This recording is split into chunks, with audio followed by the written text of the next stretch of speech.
시청자 여러분 안녕하십니까? 대선 카운트다운 정찬배입니다. 대선 시기에 이제 오늘로 D-18일을 기록하고 있습니다.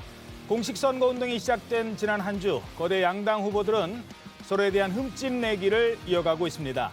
자, 그래서 오늘 대선 카운트다운에서는 막바지 대선판을 장악하고 있는 이 네거티브 공방을 집중 조명해 보도록 하겠습니다. 자, 먼저 복귀왕 더불어민주당 선대위 대변인 배종찬 인사이트 K 연구소장 나오셨습니다. 안녕하십니까? 안녕하세요. 안녕하십니까? 자, 그리고 원혜리 국민의힘 선대본 대변인 최창렬 용인대 교수님 나오셨습니다. 안녕하십니까? 안녕하세요. 자, 지난 한 주간 선거 전의 영상 어떤 흐름을 보였는지 두 후보의 발언 등을 중심으로 정리를 해봤습니다. 저 이전에는 앞으로 일체 네거티브를 하지 않겠습니다.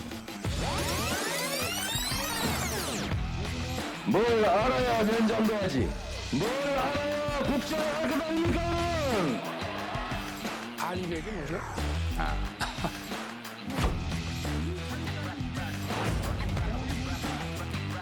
히틀러나 무솔리니 같은 이 파시스트들 아시죠? 이 사람들이 뒤집어 씌우는 거는 세계 최고입니다.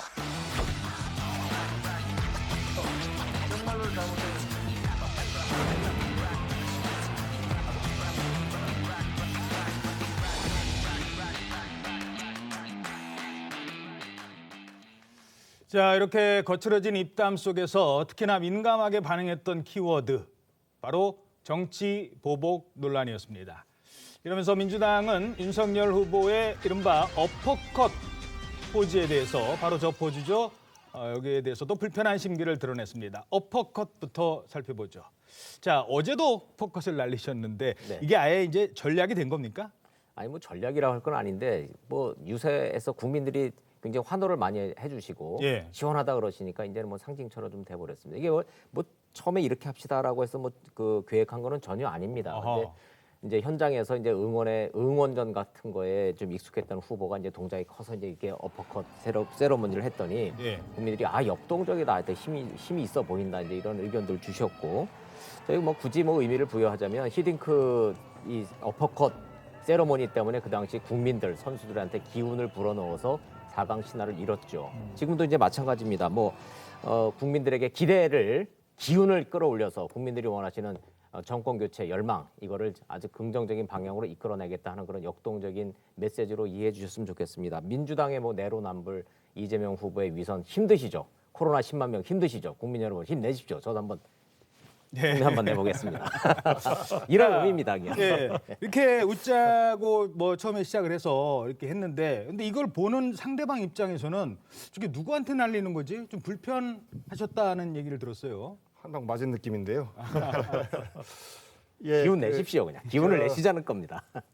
윤석열 후보가 정치 초보 아닙니까? 예. 그래서 아마 저런 대중공간에 서서 유세를 하고 환호를 하고 그러면 좀 들뜰 거예요. 그러다 보니까 사실 말도 좀 강하게 나오고 행동도 좀 크게 나오고 뭐 그러는 것이 어쩔 수 없는 것이기는 한데 이것을 보면서 우리 국민들이 그래 열심히 한다, 긍정적으로 한다라고 평가를 하시는 분들도 계실지 모르겠습니다만 저 장면을 보면서 많은 분들이 바로 직전 미국 대통령이었지만 전 세계적으로 아주 부정적인 인식을 갖고 있는 트럼프, 그러니까 그분의 선거 전략이라고 하는 것이 갈등과 분열을 조장하고 내 편만 챙기고 상대방을 혐오하고 이런 것들 아니었습니까? 그러니까 윤석열 후보가 덩치도 크고 그러시다 보니까 마치 트럼프의 그런 세레모니를 보는 것 같은 이런 느낌이 든다라는 평가들도 있어요. 그리고 저 어퍼컷 세레모니가 긍정적인 이야기를 하면서 그리고 실체하는 어떤 것들, 우리가 극복해야 될 우리의 과제, 국가적 과제, 시대적 과제 이런 것들을 제가 격파하겠습니다. 라고 한 이후에 저 어퍼컷이 나오면 긍정적이다라고 평가를 할 수 있을 텐데 예. 저런 말씀들 이전에 사실상 그 민주당에 대한 네거티브 그리고 현 정부에 대한 네거티브 그리고 본인을 지지하지 않는 어떤 그 국민들에 대한 네거티브까지 포함해서 예. 함께 함께 그런 말씀 하시고 나서 어퍼컷 날리니까 내 편 아닌 사람들한테 어퍼컷 날린다 이런 느낌을 줄 수 있는 것 같아서 약간의 불편한 시각을 갖고 보는 분들도 계시다 이런 말씀드립니다. 자, 그래서 이 어퍼컷 논란이 계속 있는데, 그런데 오늘이요. 아마 조금 전에 있었던 유세였던 것 같습니다. 이재명 후보 유세 장면에서 이런 모습이 포착이 됐습니다. 아니, 저 자세는 뭔가요? 발차기인가요? 자, 배 의원님 어떻게 보셨습니까? 네, 이제 이재명 후보도 가만히 있지는 않는 거죠. 나라라 슛돌이. 그러니까 전주가 또 전북이 이 FC 전북 FC가 이 K리그 연이어서 1위를 차지하고 있는 명문팀이거든요. 예. 그러니까 윤석열 후보의 어퍼컷에 대응하는 슛돌이, 나라라 슛돌이 발차기 모습을 또 역동적으로 선보였는데 이제 대응하는 발차기를 장착했다 이렇게 볼 수 있는데 또 대구 출신인 이재명 후보가 이 호남 사투리까지 썼습니다. 예. 신종 코로나 바이러스 감염증 쬐깐만 확 날려부르제 이렇게 이야기를 하면서 예. 발차기를 선보였으니까 어퍼컷에 대응하는 모션으로 이번 대선은 모든 게 경쟁이 되는 것이거든요. 말 그대로 나라라 슛돌이 이 발차기를 장착한 모습입니다. 발이 꽤 높이 올라가시는 것 같은데 국민의힘에서는 어떻게 보십니까? 저 모습? 저는 공중부양 하시는 줄 알았는데 공중부양을 하시는 건지 헛발질을 하시는 건지 순간 헷갈렸습니다. 아, 그거를 하이킥이라고 그러는군요. 예. 어떻게 보셨어요?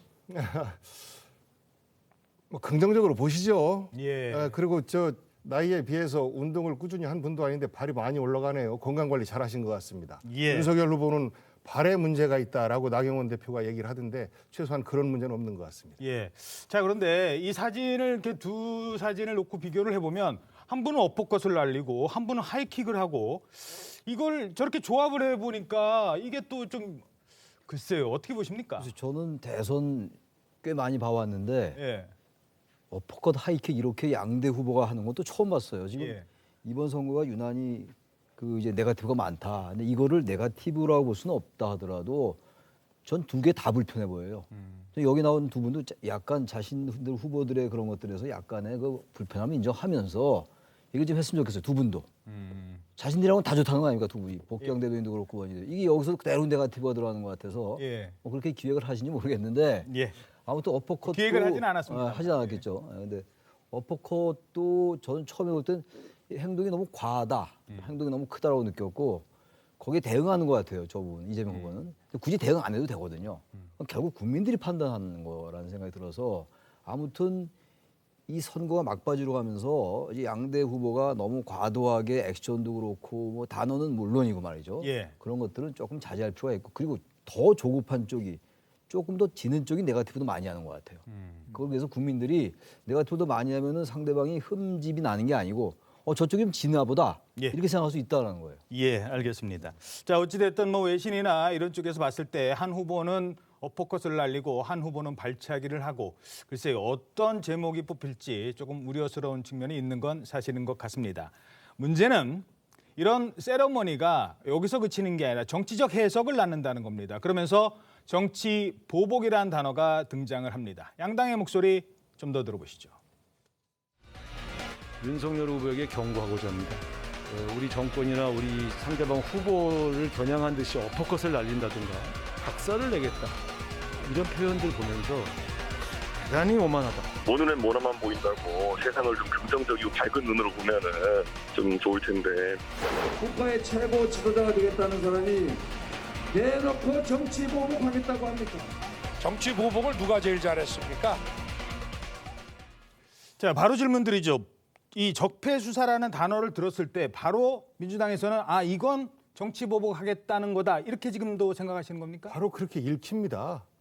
그 정치 보복을 누가 제일 잘했습니까? 라고 윤석열 후보 말씀하셨는데 정치 보복을 잘한 분들은 사실 전두환, 노태우 그리고 이명박 대통령 같은 경우는 노무현 대통령을 돌아가시게 하는 원인 제공까지 했지 않습니까?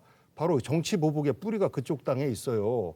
그런데 본인이 이 정권의 적폐를 이야기하면서 부패 정권이다라고 규정하면서 뭐 3번이나 거듭해서 하겠다라고 이렇게 말씀을 하셨습니다. 여기에 대해서 문재인 대통령이 어쨌거나 윤석열 후보의 가해에 대해서 피해자로서 무엇을 내가 잘못했느냐? 당신이 검찰총장 때, 당신이 중앙지검장 때 어떤 기획 수사를 하라고 정권이 명령을 했느냐? 아니면 어떤 수사를 덮으라고 했느냐?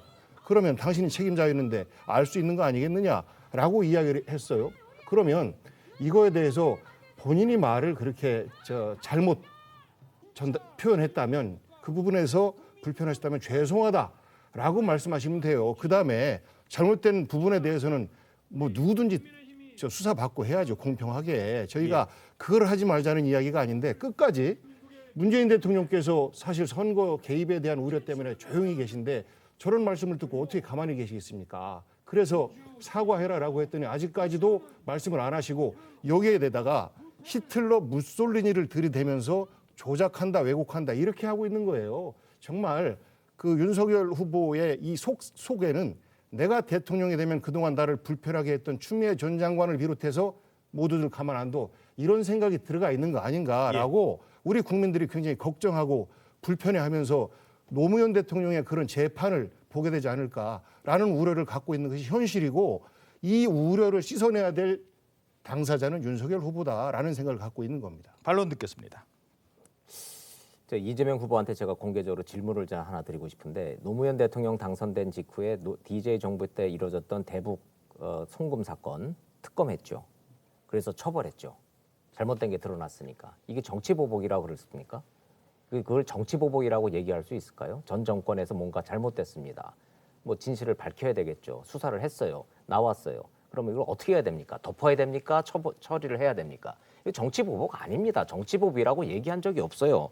윤석열 후보가 얘기를 했던 거는 전 정권에서 중단됐던 사건들, 검찰총장 할 때 수사를 쫙 했죠. 하다 보니까 권력형 비리 혐의가 짙은 사건들이 많이 나왔습니다. 추미애 장관 내세워서 다 덮었죠. 그거를 제대로 수사해서 제대로 기소했다라고 믿는 국민은 안 계시는 겁니다. 이거 어떡할 겁니까?라고 기자가 질문했던 거예요. 그러면 거기다 대고 전 정권에서 이뤄진 건 뭐가 일어났든지 간에 수사 안 합니다. 다 덮어야 됩니다라고 대답하는 게 맞습니까? 아니지 않습니까? 원론적으로 얘기를 한 거예요. 법대로 해야죠. 모든 게 원칙대로 해야죠. 문재인 대통령이 나한테 지시했었을 때처럼 내 편 가리지 말고 성역 없이 수사해서 권력이 개입된 사건이 있으면 제대로 처리해라라는 지시대로 한 게 지켜지지 않았으니 그 사건들 해야죠. 돼야죠. 뭐가 잘못됐습니까? 정치 보복한다고 얘기한 적 없습니다. 정치 보복은 프레임입니다. 그 말을 정치 보복이라고 듣고 해석하고 국민들에게 왜곡하고 선동하는 것. 이것이 또 다른 정치 보복을 낳는 것이고 이게 잘못된 거라고 지적하는 겁니다. 알겠습니다. 자, 교수님. 중립적인 입장에서 보셨을 때 뭐 선거 결과가 어떻게 되는지 모르겠습니다. 근데 만약에 선거가 끝난 다음에 어디까지 수사를 하면 누구를 수사를 하면 좀 민감한 문제입니다만 그러면은 이게 정치 보복이다라는 반발이나 해석이 나올까요? 글쎄요, 이건 이제 보는 관점이나 진영에 따라 전혀 다르게 판단이 되겠죠. 여기서 두 분 다 생각이 다르잖아요. 근데 이 정치보복 프레임화되는 건 맞는 것 같아요. 지금 현재 얘기되는 게 정치보복이라는 거를 민주당에서 뭔가 이제 끝까지 선거 전략으로 채택한다는 느낌은 좀 들어요. 지난 9일날 적폐청산 수사 어떻게 할 겁니까라고 기자가 물어보니까 해야죠라고 하면서 이제 이 발단이 됐던 거거든요. 이건 10일날 문 대통령이 사과를 요구하고 이러면서 정치보복 논란이 이제 선거판이 뛰어들었는데 그 이후에 정치보복 안 하겠다 이렇게 얘기를 했단 말이에요. 근데 또 한국 정치에서 정치보복은 굉장히 아주 아픈 트라우마예요. 꼭 정치보복 때문에 전직 대통령들이 불행한 일이 있었던 건 아니겠습니다만 어쨌든 그러한 프레임이 분명히 있는 건 사실인데 민주당이 과하게 좀 정치보복 프레임을 많이 사용하려는 것 같긴 해요, 솔직히. 사실 문재인 대통령에 대한 수사를 하겠다는 게 아니라 문재인 대통령 주변의 사람들에게 잘못된 게 있어 수사하겠다는 게 했던 거였는데 그 자꾸만 이제 프레임화하는 그런 측면이 좀 있어 보이긴 합니다, 솔직히. 자, 그러면 뭐 과학적인 통계가 어느 정도 증명이 될 수 있을지 모르겠습니다만 이런 얘기가 오고 다음에 어떤 지지율 변화는 어떻게 나오고 있습니까? 그럼 실제 그러면 지지율에 영향을 미쳤을까? 네거티브한 내용들이 그렇지는 않다는 거예요. 참 흥미로운 것이 이번 대선을 보면은 네거티브 한다고 해서 네거티브가 좌우하지는 않는다. 오히려 지금 대선 후보 지지도를 보면은 윤석열 후보가 오차 범위 아니든 바뀌든 좀 앞서가는 추세입니다. 조사 결과에 따라 다릅니다만. 그러니까 뭐 다르긴 합니다. 근데 이제 그런 추세가 나오는 것은 네거티브를 했기 때문에 지지율에 타격을 주는 것이 아니라 오히려 더 긍정적이고 정상적인 이슈들, 그러니까 뭐 단일화라든지 코로나라든지 이런 환경이 오히려 후보 지지율에 더 큰 영향을 주거든요. 그러니까 이제 정치권이나 선대위에서는 이럴 수 있어요. 그래, 네거티브를 좀 하면 상대방을 꼬꾸라뜨릴 수 있겠지. 그런데 우리 유권자들은 그런 네거티브에 휘둘리는 것이 아니라 이른바 네거티브를 하면 잠깐 멈출 수 있을지는 몰라도 실제로 전체 선거판을 뭐 좌지우지하는 것은 아니다라는 거. 그러니까 지금 선거판을 보면 오히려 공식 선거 운동 이후에 나타나는 여론조사 결과는 더 정상적인 변수에 따라서 움직이는 영향을 보이고 있습니다. 예. 자, 다음 주제 역시 비슷한 주제인데요. 이른바 낯 뜨거운 말입니다. 상대를 향한 도를 넘은 발언. 후보는 물론이거니와 당 안팎에서도 이런 말들이 끊임없이 나오고 있습니다. 네거티브 안 한다고 했지만 계속 말 신경전은 이어지고 있습니다. 교수님께 이거 하나 질문드리죠.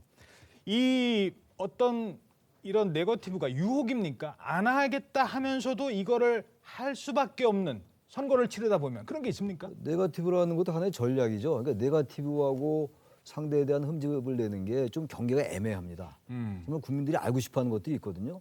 근데 그거를 계속 제기하면 이제 네거티브라고 이제 통칭 얘기를 하는데 그런 부분들이 많이 혼재돼 있고 그리고 또 하나가 특히 이번 선거가 유난히 지금 뭐 대선의 거대 담론이라든지 뭐 거대한 전략 어떤 정책 공약이 많이 실종됐다 이런 얘기가 많이 있단 말이에요. 그러다 보니까 여러 가지 공약은 많이 있습니다만 양 대정이 뭐 200개, 270개씩 공약을 내고 있잖아요.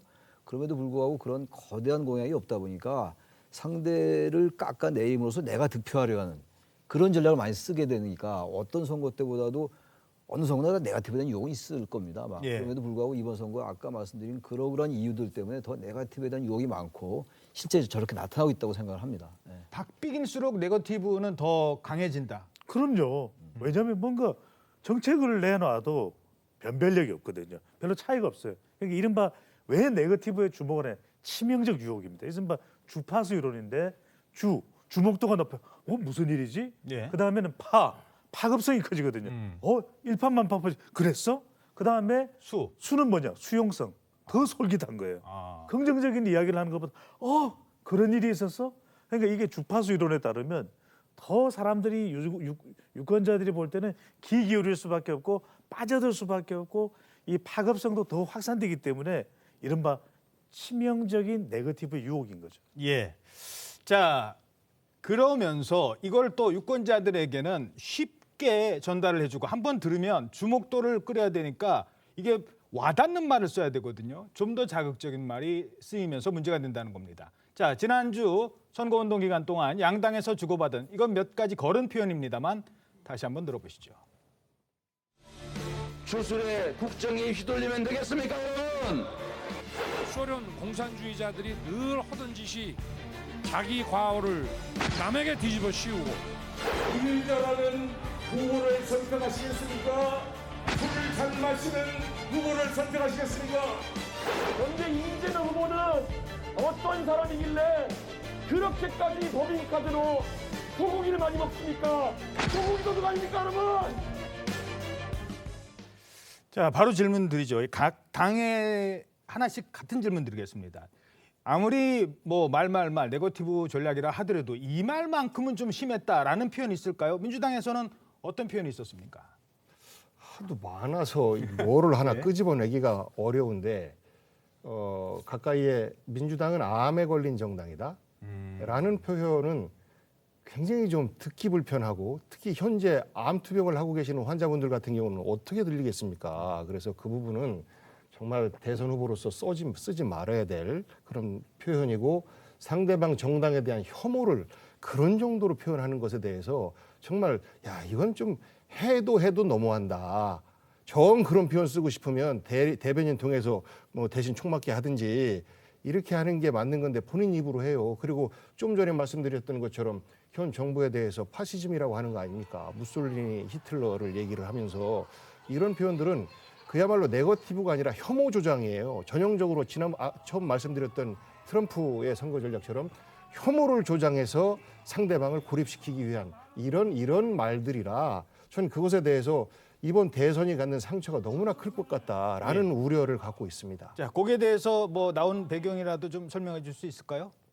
이제 국민들이 지금 이제 현 문재인 정권과 이재명 후보라는 이 그 후보에 대한 그런 감정, 그런 분노, 정권 교체 열망 이런 것이 어떠한 단어로 표현하는 것이 가장 적절할지는 이제 국민 여러분들의 판단에 맞다고 생각을 합니다. 그러나 어떤 이런 단어나 이런 거 하나하나보다 예를 들자면 이재명 후보가 광주에 저도 몰랐습니다. 쇼핑몰이 없더군요. 복합 쇼핑몰이 없대요. 그 대한민국 그 광역시 중에 유일하게 광주만 없답니다. 그래서 거기다 쇼핑몰을 만들어주겠다고 그랬더니 광주 국민 시민들이 굉장히 좀 환호하고 지금 환영하고 있어요. 그랬더니 극우 포퓰리즘이래요. 그래서 이걸 보면서 야 이게 무슨 어떤 자극적인 단어보다 포퓰리즘이라는 그 때문에 이재명 후보가 얼마나 본인이 많이 공격을 당했고 그것 때문에 얼마나 많은 변명을 했습니까? 그런데 국민들이 원하는 거를 해서 쇼핑몰을 만들어주겠다는 그 표현을 극우 포퓰리즘이라고 하는 거를 보면서 아 이런 단어는 좀 안 쓰셨으면 어땠을까? 본인이 포퓰리즘의 상징처럼 돼서 국민들한테 그렇게 지탄을 받고 있으면 그런 단어를 본인 입으로 하실 필요가 있었을까 이런 생각을 좀 해봤어요. 잠깐만요. 그러니까 지금 거기에 대해서 뭐 해명해 주시죠. 그거에 대해서 그거 포퓰리즘이라고 어느 누군가가 이제 표현을 했는지 모르겠는데 그건 어려운 표현이고 그 말씀을 전통시장 앞에서 했어요. 그 대형 매장이 하나 생기면 전통시장에 매출이 뚝뚝 떨어지는데 전통시장 앞에서 대형 쇼핑몰을 만들어 드리겠습니다라는 말씀을 하는 것을 보고 정말 아무것도 모르는 후보구나. 우리 민생의 어려움이 뭔지 아무것도 모르는 후보니까 전통시장 상인들 앞에서 그 대형 쇼핑몰을 만들어 주겠다라고 하고 그 앞에 모인 사람들은 어쨌거나 지지자들 아니겠습니까? 지지자들이니까 환호하겠죠. 그런 면에서의 부적절성에 대해서 지적을 한 겁니다. 그렇게 생각하시는군요. 그럼 뭐 그런데 왜 호남에서는 윤석열 후보 지지율이 왜 올라갈까요? 그건 배종찬 수장님이 더 잘. 그 부분은 결과로 보시면 될 것 같습니다. 예. 자 여기서 이제 뭐 광주 쇼핑몰 말씀을 좀 하셨으니까 뭐 이거는 굳이 네거티브는 아니래도 뭐 굳이 그 주제로 넘어가진 않겠는데 교수님께 요 질문은 드리고 싶어요. 모두도 궁금해하시니까 왜 지금 이 시점에 광주에서 분명히 전통시장 상인들은 싫어하실 걸 알면서도 그래도 좋아하는 분들이 있기 때문에 광주 쇼핑몰을 윤 후보가 굳이 거기서 얘기를 꺼냈을까? 이것도 전략일까? 모든 게 전략이겠죠. 예. 후보들의 발언은. 그리고 특히 광주는 호남에서 조금이라도 지지율을 올리겠다는 거 아니에요. 25%, 30%까지 올리겠다는 전략인데 광주에 쇼핑몰이 없는 거는 대단히 이례적이긴 하죠. 그러니까 광주나 혹은 특히 광주가 계속 민주당은 지지했지만 이게 쇼핑몰 하나 없는 거 아니냐. 그쪽을 건드리려 했던 것 같아요. 예. 호남의 유권자들의 표심을 거기를 아픈 곳을 찌르려 했던 것이 아닌가 그렇게 생각은 됩니다. 짧게만 설명드릴게요. 왜 그러냐면은 호남의 복합 쇼핑몰이다. 누가 환호할까요? 누가 환영할까요? 젊은 세대거든요. 쇼핑몰 다녀야 되는 사람. 그러니까 선택과 집중을 하는 겁니다. 호남에서도 20대, 30대 특히 이제 남성 위주로 해서 이준석 대표가 견인하는 이 집중을 하게 되는 것이거든요. 예. 그런 경우에 호남 공들이기보다 호남은 호남이 아니에요. 예. 호남은 수도권입니다. 예. 이번 대선은 서울, 경기, 인천인데 여기에 지지율을 끌어올 때 호남 공들이기를 한 효과가 나타난다는 거죠. 수도권에. 자, 그러니까 거기에 대해서 호남에 집중을 하니까 호남의 전체 유권자가 아니라 호남의 젊은 세대, 호남의 쇼핑몰을 다니고 싶어하는 사람들 그 표는 국민의힘에서 가져오겠다는 전략을 민주당 입장에서는 이건 아니지 않느냐라고 지금 반박을 하시는 건가요? 어떻게 아니죠. 그런 공약을 하려면 호남이 상대적으로 쇼핑몰이 없으니까 이 쇼핑몰에 대해서도 검토하겠습니다라고 하는데 이거에 대해서 대통령이 아무런 인허가권이 없어요. 특정하게 어느 기업의 목을 비틀어서 여기다 쇼핑몰 하나 세워라고 옛날 방식으로 강제하지 않는 이상 없어요. 그 공약은 그러면 미래 광주시장 후보와 함께 한다든지라고 해야지 적당한 것이고 그리고 대선 후보가 그 지역의 대표 공약이라고 하는 것은 갈라치기 공약이 돼서는 안 됩니다. 뭐 전통시장 상인들 필요 없어. 나는 청년들 표만 받아오면 돼라고 하면서 내는 공약이 그게 과연 정상적인 대선 후보의 공약이겠습니까? 그리고 또 하나. 광주에 가서 영내 GDP 꼴찌라고 그랬어요. 매우 잘못된 표현입니다.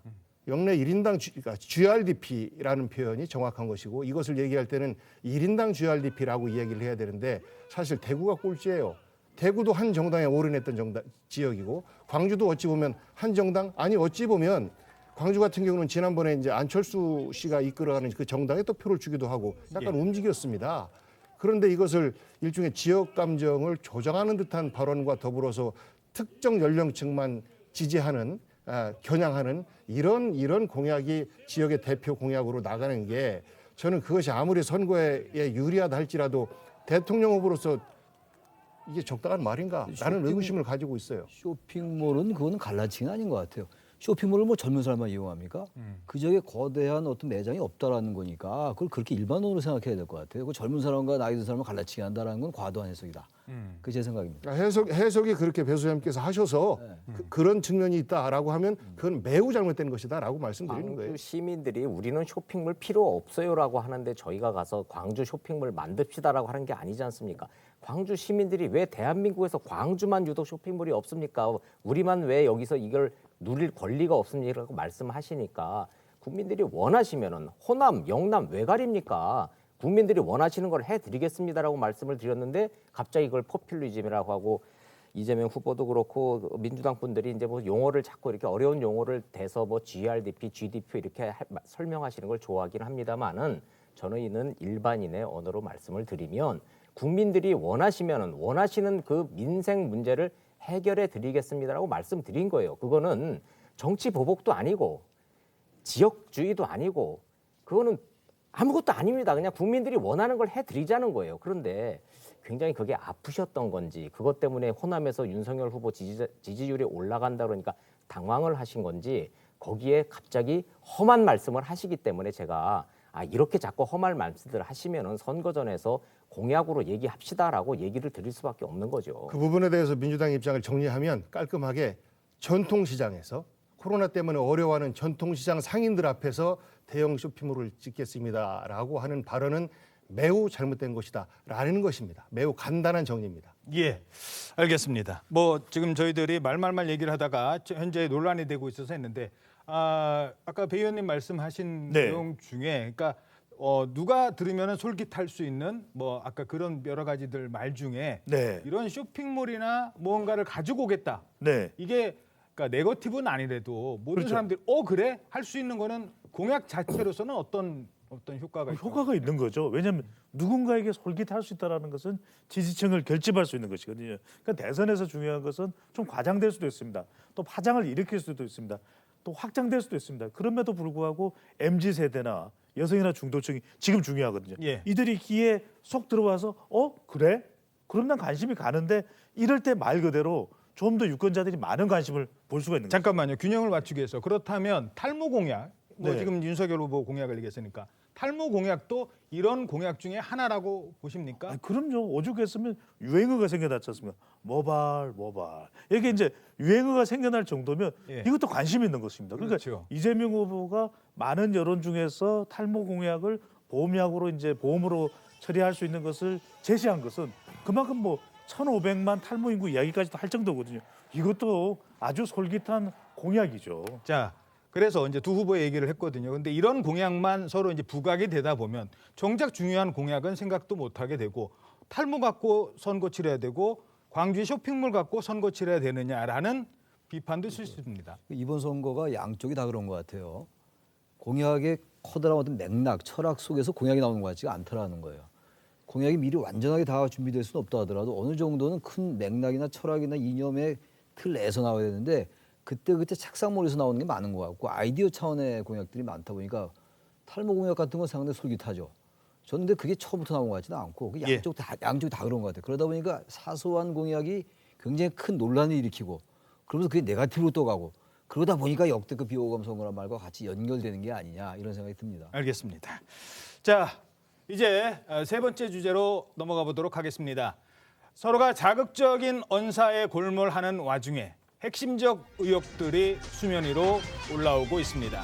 이른바 수사 중인 사건들입니다. 수사 중인 사건들. 어떤 얘기들이 나왔는지 먼저 들어보도록 하겠습니다. 인구 100만의 성남시를 이렇게 운영을 했는데 5천만의 대한민국을 운영하면 나라 꼬라지가 어떻게 되겠습니까, 여러분? 톡치록에 이런 것도 나온다고 하더군요. 오늘 보니까 내가 가진 카드면 윤석열은 죽어. 한번 따라해볼까요? 내가 가진 카드 한 개면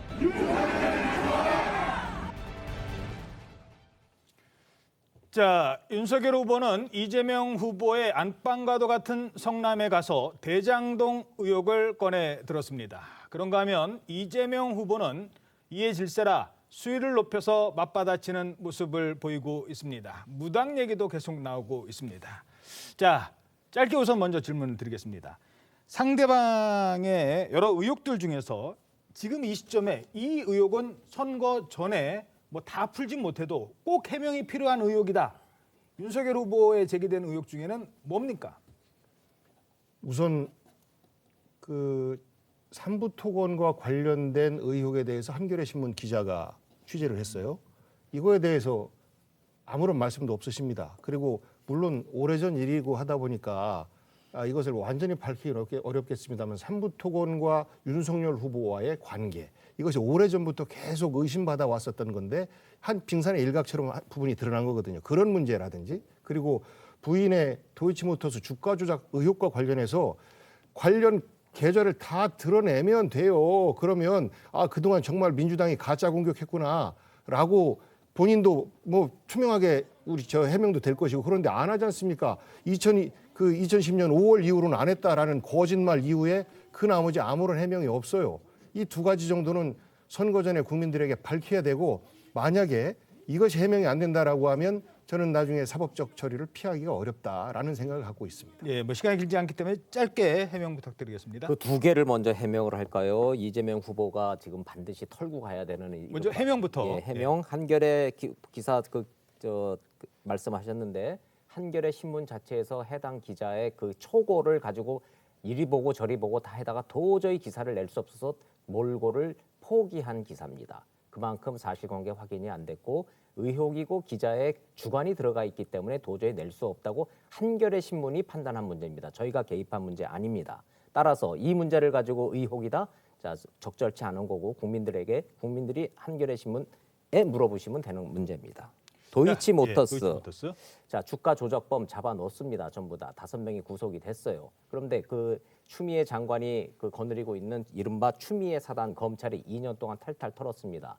그들을 주가 조작범들을 기소를 하면서 공소장에 김건희 석자를 넣고 싶었으나 넣지를 못했습니다. 그 기간 동안에 모든 해명 자료 놓았어요. 갖다 맡겼고 그 4개월 동안에 4천만 원의 손실을 봐서 뺀 게 전부다. 그랬더니 그 뒤에 계좌를 깔합니다. 그래서 다 제출했습니다. 결과적으로 얼마가 됐든지 간에 이 주가 조작 사건이 벌어진 그 시간과 그 공간 사이에 개입한 흔적을 단 하나도 찾지 못했기 때문에 검찰이 아무리 엮어 누려고 해도 지금까지 3년 동안 아무런 소득이 없는 사건이고 이 사건은 최광욱 의원이 뒤늦게 고발을 해서 새로 시작된 사건이지 저희가 뭐 시간 끈 거 전혀 없습니다. 예, 그 역시 검찰에 물어보면 됩니다. 알겠습니다. 거기 재반론할 기회만 드리겠습니다. 본인이 중앙지검장 검찰총장 할 때 이 수사를 안 했던 거 아니겠습니까? 그러하기 때문에 최광욱 의원이 추가적으로 고발을 하고 해서 이것이 뒤늦게 출발을 하고 거기에 이미 김건희 씨는 그 유력 대선 후보의 배우자로서의 정치적 지위가 이미 형성이 됐어요. 아니죠. 그러다 보니 이것이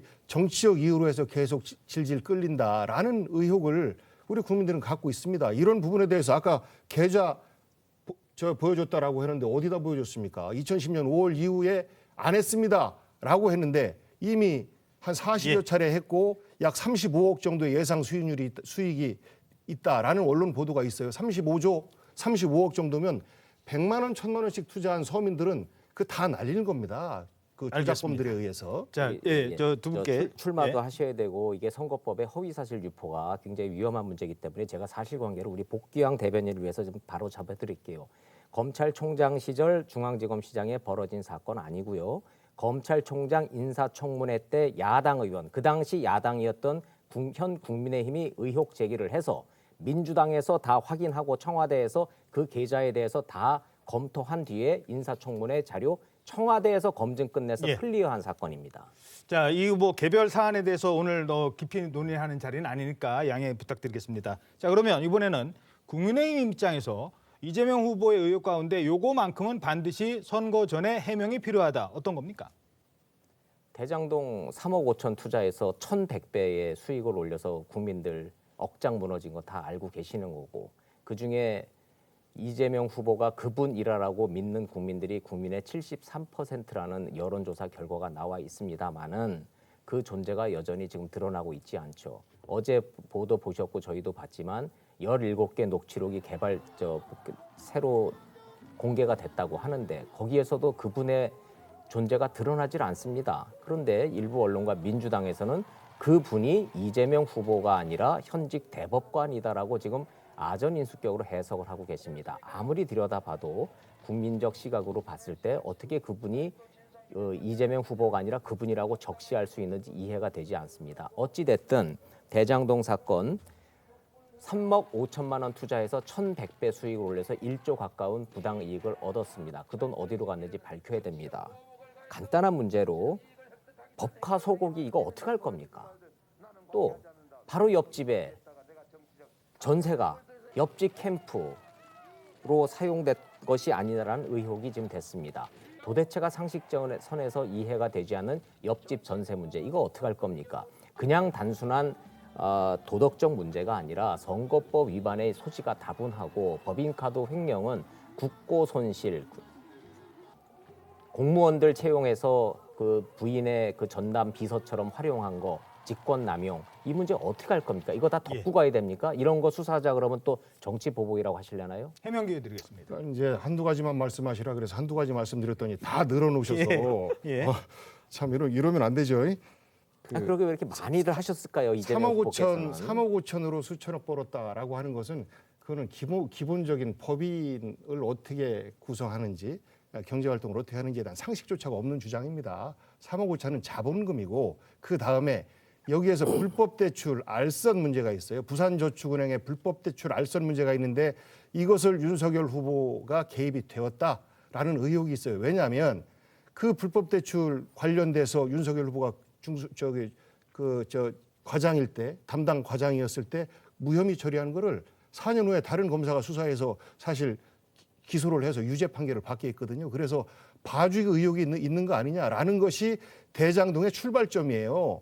3억 5천의 자본금으로 수천억 빌렸습니다. 금융기관으로부터. 여기에서부터 대장동이 약간 이상하게 시작된 거고 여기에서 아니 돈 받은 사람이 수혜자인데 곽상도 의원 국민의힘 소속이었어요. 당시에 민정수석 출신이었고 그분이 아들을 통해서 50억 받았어요. 실제. 지금 감옥 가 있지 않습니까? 그리고 윤석열 후보의 아버지 집을 김만배 씨의 누나가 사줬어요. 세상에 이런 이상한 경우가 어디 있습니까? 이런 것들이에요. 그래서 지금은 서로의 의혹 공방들이 굉장히 많습니다. 만약에 이재명 후보가 단 10원이라도 저기에서 이익을 봤다라고 하다면 그냥 못 넘어갔을 거예요. 왜냐하면 저때 당시에 이명박 박근혜 시대였습니다. 그때 이 사업을 진행했던 것이고 그리고 당시에 성남시장 이재명은 간첩이다라는 유언비어까지도 그리고 국정원과의 갈등도 컸었고 그러하기 때문에 그런 비리를 저질렀을 때 과연 살아남을 수 있었겠습니까? 그래서 대장동 건은 돈을 누가 갖고 갔느냐, 불법적인 돈을 누가 갖고 갔느냐 이 문제인 것이고 김만배 씨가 그렇게 얘기합니다. 이재명 시장은 우리를 괴롭힌 사람이다. 민간으로 그냥 하게 뒀으면 훨씬 더 많은 돈을 벌 수 있었었는데 이 공공이 개입해서 절반을 뺏어갔다라는 거예요. 그래서 이 문제를 지금 털자라고 하는 것은 현실적으로 워낙 복잡해 있고 정치적인 어떤 그 이슈의 중심에 와 있기 때문에 대선 전에 털기는 어렵지 않을까. 다만 대선이 끝나더라도 이거는 반드시 특검을 통해서 당선 여부를 떠나서 진행을 시켜서 이 책임자에 대해서 저는 벌을 줘야 된다라는 생각을 가지고 있습니다. 자, 간단해요. 30초씩 재발론 기회 드리겠습니다. 30초면 됩니다. 충분합니다. 그 대장동 문제 특검 시작하면 한 달이면 끝날 문제고요. 50억씩 먹었다는 이른바 50억 클럽 이미 다 드러났으니까 국민 여러분들 크게 의혹 가지실 필요 없고 1,000억 이상이 되는 이런 뭉태기 돈. 이 돈 어디로 갔느냐가 지금 핵심 아닙니까? 이 돈만 밝히면 되는 겁니다. 김만배 일당이 그러지 않습니까? 내 돈 아니라고 그분 거라고. 그럼 그분이 누구냐 이겁니다. 예. 그분에 대해서 한국일보에서도 전직 대법관인지 제가 50억 불분명합니다만 그분이 녹취록에 보면은 50억 빌라 사준다 그랬어요. 그분이 수가 너무 크고요. 나머지 그분이 돈이 법무부에서도 법사위에서 발언한 것처럼 차관이 발언한 것처럼 그분이 이재명 시장은 아니다라는 것이 밝혀지고 있어요. 결국은 법률 카르텔에 의해서 조장된 것이고 그 법률 카르텔의 일원으로서 윤석열 후보가 자유롭지 못하다라는 것이 박영수 특검과의 긴밀한 관계 속에서 의심을 피하기 어렵다라는 것이 또 객관적인 정황 아니겠습니까? 그래서 이 대장동 건에 대해서 윤석열 후보가 1차 토론, 2차 토론 때 다 먼저 공격을 하던데 저는 토론장에서 우리 국민들이 지긋지긋할 거라고 봐요. 그리고 이것을 통해서 누가 더 많은 상처를 입느냐? 저는 비슷할 것 같습니다. 그래서 이 네거티브의 선봉에 야당 후보가 직접 서는 것 저는 우리 국민들께서 매우 좋지 않게 볼 것이다라는 생각을 가지고 있습니다. 자, 지금 양측의 얘기 들었고요. 두 분께는 같은 질문을 이렇게 드리겠습니다. 자, 이런 의혹들에 대해서 상대방은 제기를 합니다. 그러면 그 의혹들에서 각 후보들은 제대로 대응을 했는가? 국민들이 충분히 의혹을 해소할 수 있게 아니면 그쯤 하면 뭐 어느 정도 됐다라고 나머지는 뭐 수사로 밝히자라고 할 만큼 의혹을 제대로 해명을 하고 있다고 보십니까? 제대로 해명되고 있지 않다고 생각해요. 확증 편향에 따라서 그쪽을 지지하는 쪽은 이재명 후보의 말이 맞다고 볼 것이고 국민의힘이 더 문제가 있다고 볼 거고 반대로 국민의힘 지지하는 분들은 이재명 후보의 그 대장동 그 해명이 도저히 이해가 안 간다고 볼 것 같아요. 그리고 아무튼 지금 두 분이 다 말씀하셨으니까 제가 말씀드릴 시간은 없을 것 같은데 사람들 좀 시간 드리겠습니다. 그래요. 전 하나 좀 궁금한 게 이런 게 있어요. 지금 복귀 대변인 나오셨으니까 민간 개발을 지금 이제 공공 개발을 계속 막았다는 거 아니에요. 국민의힘이 이재명 후보의 그 논리가. 그래 그나마 민간의 이익을 안 들어가게 하면서 어쩔 수 없이 관이 들어왔다. 그래서 뭔가 민관이 할 수 있는 거 다 챙기고 나머지는 알아서 했던 거다. 이런 얘기인데 그게 이해가 잘 안 가는 거예요, 솔직히. 왜냐하면 너무나 많은 수익이 났기 때문에 민간에게. 지난번에 토론회 때 왜 심상정 후보가 그거 질문하대요? 이재명 후보에게. 이재명 후보는 투기 세력과 결탁한 겁니까? 무능한 겁니까? 몰라서 무능한 거고 결탁하면 나쁜 거 아니야? 이런 질문이란 말이에요. 근데 거기에 대한 답변이 이재명 후보께서 얘기하는 거 보면 거의 비슷해요. 공공개발을 국힘이 막았다는, 국민이 막았다는 것이고 그래도 이재명 후보 본인 스스로는 최소한도 이 공익을 챙겼다. 근데 왜 이걸 얘기 안 하고 자꾸만 민이 많이 갖고 간 걸 얘기하냐고 얘기하는데 그게 납득이 잘 안 간다는 거예요. 물론 이제 국민의힘 관련된 인사들이 받은 건 그건 별개, 전혀 갈래가 다른 것이고. 네.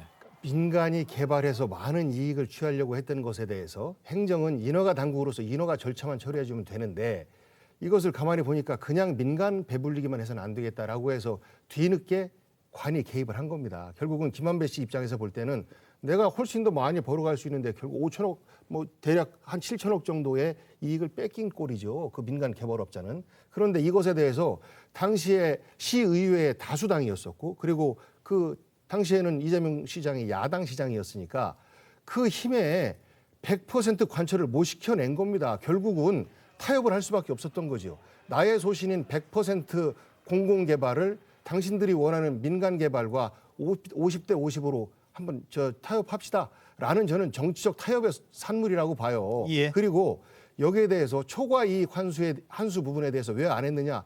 그 부분은 해명이 되지 않습니까? 다른 지역에서 사업을 해보니까 저도 아산시에서 사업을 해보니까 이것을 지분 배당 방식으로 했을 때는 이 굉장히 회계를 교묘하게 해서 사업비를 부풀려서 배당을 최소화시킵니다. 그래서 보통 법인을 청산할 때 거의 제로 상태거나 마이너스 청산까지도 사례들이 많아요. 그래서 그런 것들을 없애기 위해서는 차라리 확정이익 방식으로 가는 것이 이익을 100% 보장받을 수 있겠다라는 것이 저는 그 업무를 아는 사람들은 상식적으로 그럴 수밖에 없었겠네라고 이해를 할 것이라고 보는데 이것이 상대방이 너무 많은 돈을 벌어가다 보니까 그러면 이것이 봐준 거 아니냐라고 하는 건데 이거는 알겠습니다. 선후가 뒤바뀐 거다라는 예. 말씀입니다. 허용하시면 제가 질문 하나만 짧게 하나 드려도 될까요? 예, 진짜. 이낙연 전 총리께서 지금 선대위의 상임 선대위원장님이시죠. 네. 그러니까 이제 이재명 후보를 지금 돕고 계시는데 이낙연 전 총리가 이런 말씀을 하셨어요. 1,100배가 넘는 이익을 개발업체가 봤다는 것을 국민들이 납득을 못하고 계신다. 소수의 민간업체들이 1,100배의 이익을 얻은 것은 설계가 잘못된 것인가 아니면 이재명 예. 후보의 원래 설계 속에 있었던 것인가 여기에 좀 답해줬으면 좋겠다라고 다른 사람도 아닌 이낙연 전 총리가 말씀을 하셨는데 이게 정답 아닙니까? 죄송합니다. 예. 해명 바로 듣겠습니다. 경쟁 속에서 서로 그분도 당시에 문제 제기를 잘못했다고 지적받았죠. 3억 5천은 자본금이고 그것으로부터 시작해서 차입받고 하는 것이고 그리고 마찬가지로 국민의힘에도 경선 과정에서 홍준표 당 전 대표께서 아니요, 이 질문에 답이 나왔나요? 그 전 대표께서 왕자는 어떻게 된 겁니까? 건진법사는 누굽니까? 무속으로부터 자유롭습니까? 라고 이야기를 했고 그리고 알겠습니다. 신천지의 개입 의혹에 대해서도 죄송합니다. 말씀하셨어요. 제가 여기서 더는 똑같은 주고받기밖에 시간 안 돼요. 관계상 못 듣겠고요. 대신 30초지만 꼭 이 질문 드리겠습니다. 이렇게 그러니까 상대방 의혹을 계속 왜 제기를 하느냐의 문제인데 네네. 의혹이 제기될 때 지지율의 변화가 있는 겁니까? 아니면 과학적으로 그런 것들이 뭐 증명이 됐는지 모르겠습니다. 왜 그래서 중요합니다. 의혹을 제기하는 걸까요? 이제는 있을 겁니다. 왜냐하면 아직까지도 우리가 누가 당선자가 될지 대세가 뚜렷하지가 않거든요. 그 이야기는 남아있는 TV 토론이 있습니다. 뭐가 궁금하겠습니까? 아직까지 마음을 결정하지 못한 MZ세대 여성 중도층 M여중 특히 3, 4, 5가 30대, 40대, 50대 가정주부층은 바로 이 부분입니다. 이 네거티브 의혹을 듣고 표를 결정하겠다는 생각인 거죠. 알겠습니다. 자, 선거 때 이렇게 싸웠던 문제가 막상 선거가 끝났더니 언제 그런 얘기 했었나 하고 우리가 넘어갔던 문제는 없었는지 또 생각해 볼 필요는 있을 것 같습니다. 1분 뒤에 뵙겠습니다. 대선 카운트다운, 오늘은 치열해진 네거티브 공방을 중심으로 살펴봤습니다. 저희는 내일 오후 3시 반에 다시 찾아뵙겠습니다. 고맙습니다.